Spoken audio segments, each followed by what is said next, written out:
What a way to bounce back into play after 2 weeks off for Christmas break. We're joined by Lee men's basketball coach Bubba Smith after the Flames outlast Union 76-72 in overtime. And, Coach, this looked like a game you were going to win in regulation. Obviously, some things didn't quite go your way down the stretch. But in overtime, you guys dug in defensively. You hold them to 0 for 6 from the field. They only scored from the line in overtime. And then Quay Kennedy comes up with the big play, makes the first foul shot, misses a second, grabs his own, puts it back to ice the game. Your thoughts on the overtime period, because it felt like your team could have laid down there when things didn't go your way at the end of regulation, but you guys came out on fire in overtime. Yeah, proud of our guys and how they competed. I do think that when you send a game into overtime at home, sometimes that favors the opponent, because you feel like, we could have finished the game with a stop. They made a big bucket.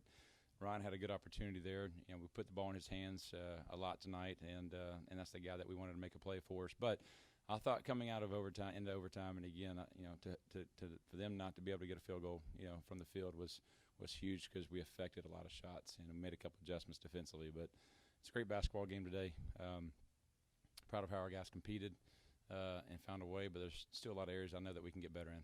Well, it was certainly a rivalry game to the fullest extent. Now, obviously, the 2-week break was nice. You guys got a chance to get some guys healthy, but you were playing such good basketball going into the break. You had won 7 straight, so it almost felt like, man, you want to keep playing. You guys came out maybe a little slow out of the gate today, but 8 wins in a row, especially as we now get into Gulf South Conference play. What do you like most about your team, and what has been the biggest reason for this winning streak?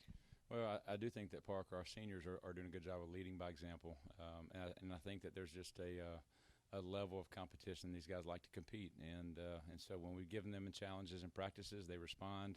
I think when they get into the game, and again in big moments, they respond. If they get down, I think they found a way to fight. So that's a huge quality, I think, for a team to have. But it wasn't a perfect game. It wasn't a clean game in a lot of ways that we know we got to improve. But there's some fight that I like in them. Well, Coach, I know overtime games can be stressful on coaches, but it was a lot of fun for the fans in Walker Arena. Congrats on the big win. All right, thanks, Carmen. Appreciate it.